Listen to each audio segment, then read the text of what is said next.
Hello everyone and welcome to Automotive History through Diecast.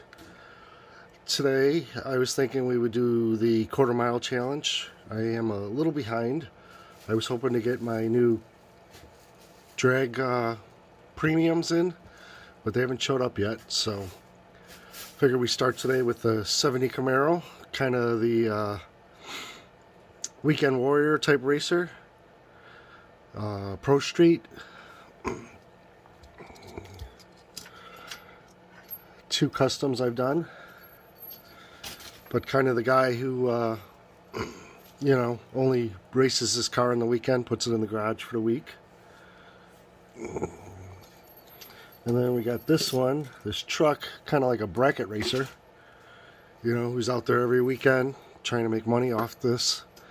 Some interesting facts I learned is if a car has a cage in it, that means it's capable of doing 11 seconds in the quarter mile. So from 0 to a quarter mile, it can be done in 11 seconds.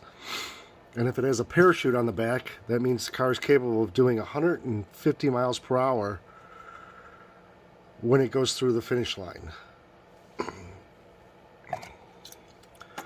And then we kind of got what was a sleeper truck, a fast stock vehicle, all-wheel drive, turbocharged Cyclone.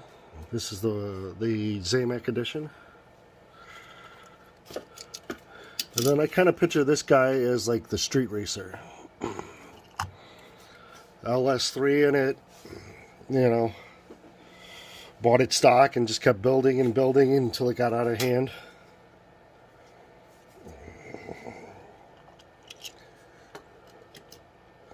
And this I kind of picture as the guy who he had this car since he was 16, kept building it, making money on it. It's a 67 Camaro, custom I did. And then of course you can't talk racing without talking about a gasser. I want to do a whole video on gassers and why they have this rake to them, why it's higher in the front when typically they made drag cars higher in the back, and why they're called gassers. And this one I just slapped some wheels on. I thought it looked really nice, but it's hard to go to a drag strip without seeing a Nova.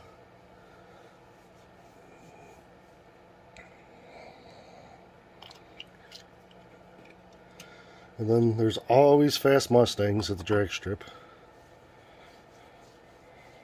This Fox body is a very popular body style for drag racing. I think it keeps the weight down and a lot of parts for it. And then I had to put this one in as kind of humor. I live my life 1/4 mile at a time. Dom's Charger.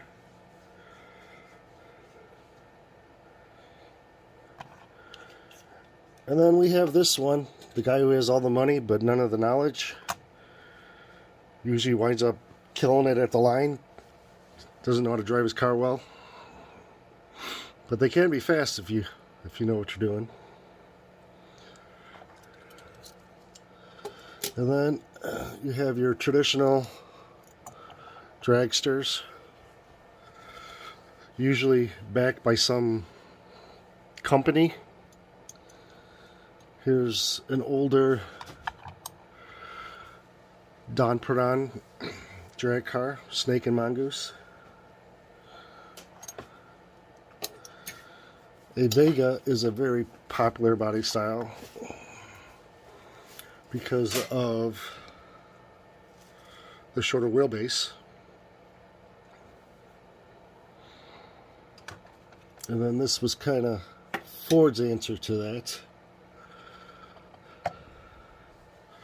with the shorter wheelbase.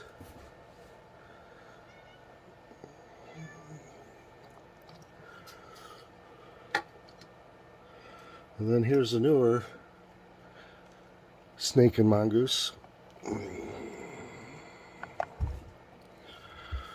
That was a Team Transport.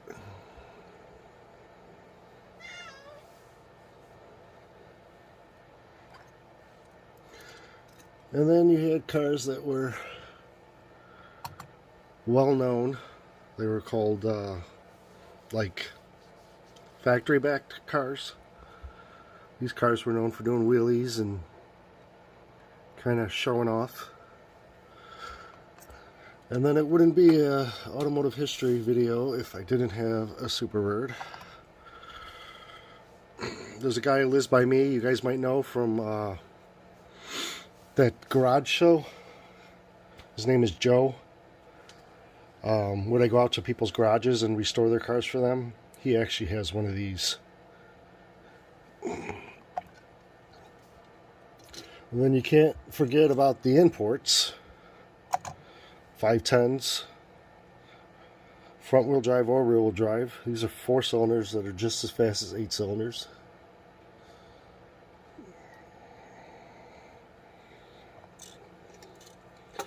And then when I think of drag racing or street racing, I always think of a Supra. There are some crazy fast Supras out there.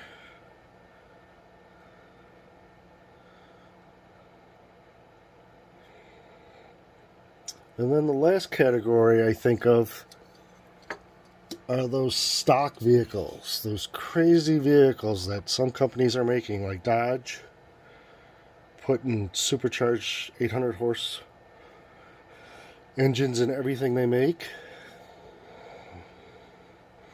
Or the new technology, which is electric, with instant torque, which from the factory is blowing away most things.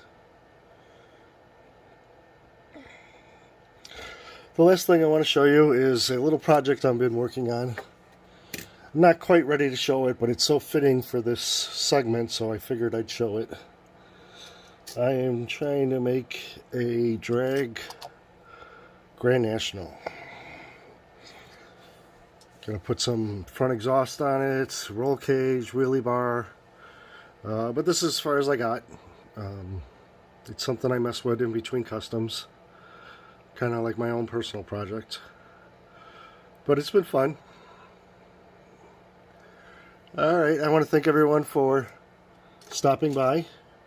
If you're already a subscriber, I want you to know I greatly appreciate you. And if this is your first time, please consider subscribing. Alrighty, I'll see you on the next one.